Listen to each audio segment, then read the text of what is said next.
Sweet 16 matchup, the lowest seed so far to make the Sweet 16, and I think the lowest possible seed unless James Madison ends up winning tonight. That is Marquette and North Carolina State in the South Region Sweet 16 in Dallas at the American Airlines Center. Marquette just squeezed by Colorado earlier today as I'm recording this, 81-77, in a game where I picked Colorado. This tournament's been pretty chalky, I'm not going to lie. The only team really not expected to go to the Sweet 16 so far is NC State.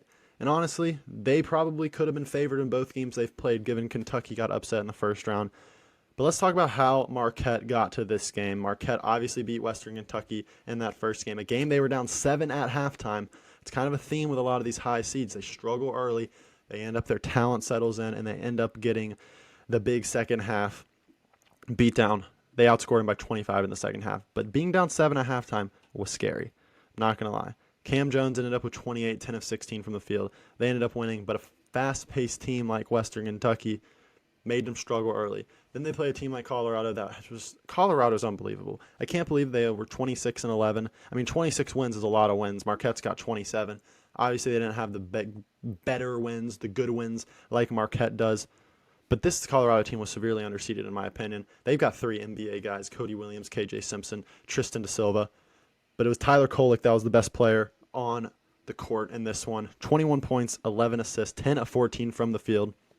If you can't stop him from going to his left, he's going to go to his left every time. And majority, he's going to finish. Cam Jones struggled with foul trouble in this game, but he still poured an 18 on 50% from the field. Or 55% from the field, 40% from 3. Joplin was big. Igahardo was big. Even Mitchell had some good moments in this one. And Ross did as well. I mean, they really only run 6 deep. They don't have a lot of depth, but Kolek played unbelievable down the stretch. 21, 11, and 5. There was a stat like he's one of the first players to do that 2 times in a tournament, I believe, or something like that.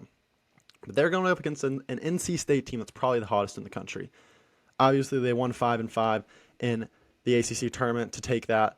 They beat Texas Tech 80-67, and then in overtime against Oakland, they take Oakland down 79-73 in that first game against Texas Tech. I mean, they're kind of getting it from all different people. You got DJ Horn was going off, and DJ Burns was going off, and even DR was going off a little bit in the ACC tournament. In that first game, you had Ben Middlebrooks that had a crazy game in the first round, 21-4, 6 of 8 from field.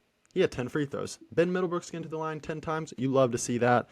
Obviously, DJ Horn had 16 and 5 assists. DR, 12 rebounds. He's a monster on the board. And DJ Burns, the big fella, the one everyone loves, had 16. And then you move to that Oakland game. They did what Kentucky was not able to do. Held Jack Golke to only 22. Still put up 17 shots, 17 threes, which is crazy. Townsend obviously had a great game for Oakland. But DJ Burns, 24 points, 11 rebounds, 4 assists. The big guy can play. And the big guy played 42 minutes. That's crazy for him. That's wild. I didn't even realize he did that. Middlebrooks, only 2 points in this game. But they said, Diarra, you're always going to get boards for us. You got us 13 boards. O'Connell, give me 12 points, 8 assists. DJ Horn, you're always going to give me a steady double-digit scoring output. And even Morcell had 11. So against this game in Marquette, the key's going to be, can you stop Kolek from getting to his left? We look at these games against good guards for NC State. We go back to that game against UNC, especially on this run. RJ Davis had 30. That's not something I love to see. Cormac Ryan had 8, but Cadeau had 4, 8 assists. So they let them facilitate. They kind of stopped Bacot and Ingram in that game. You go back to the Duke game when they won 74-69. They held McCain to 8 points. They held Roach to 5 points. They had Proctor to 10 points. So in that game, they played the guards really well. The key is, if you stop Kolek, you stop Marquette. I don't think they can win if Kolek has a bad game. I said before this tournament, I think NC State's going down to Texas Tech. I think their luck has run out. Clearly, it hasn't.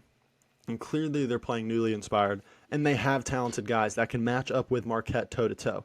I think DJ Burns has a big game. I think DJ Horn has a big game. I trust those two to come in clutch in this game in Dallas. But I think Kolek is the best player on the floor. I don't really like his play style. He plays super slow at his own pace. Some people like it. I personally don't. But I do think it's enough to get by NC State. I just feel like NC State at some point has got to slow down. This isn't sustainable. That is March Madness. That's the thing. If The spread right now, 6.5 to a Marquette. I'm taking plus 6.5 for NC State, but I think Marquette ends up winning this game in a close one. Kolek is such a good player down the stretch.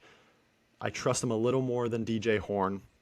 And they've got that secondary guard star in Cam Jones that NC State doesn't have, where they're going to have to rely on Burns. So give me Marquette to win this one. I think it's going to be a great game. It can really go either way. If you think NC State's going to win, hand up. I think that can happen too. So let me know what you think in the comments below, but give me Marquette in this one.